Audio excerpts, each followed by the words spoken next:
શ્રાવણ માસમાં ડભોઈ સ્વામિનારાયણ મંદિર ખાતે હિંડોળા ઉત્સવનું આયોજન કરવામાં આવી રહ્યું છે। દર વર્ષે શ્રાવણ માસ દરમિયાન દર્ભાવતી નગરીના સ્વામિનારાયણ મંદિર ખાતે હિંડોળા દર્શન કરવા મોટી સંખ્યામાં ભાવિક ભક્તો ઉમટી પડ્યા છે।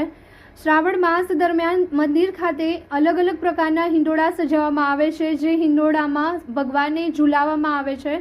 ફૂલોના હિંડોળા, શાકભાજીના હિંડોળા, બિસ્કિટ તથા ચોકલેટના હિંડોળા, સૂકા મેવાના હિંડોળા, આમ અલગ અલગ પ્રકારના હિંડોળાનું 15 દિવસ સુધી સજાવી ભગવાનને ઝુલાવવામાં આવે છે। સાથે પવિત્ર શ્રાવણ માસના ઉપક્રમે સનાતન હિન્દુ સંસ્કૃતિ ઉજાગર કરવા સ્વામિનારાયણ મંદિર ખાતે શ્રીમદ ભાગવત કથાનું પણ આયોજન કરવામાં આવ્યું છે।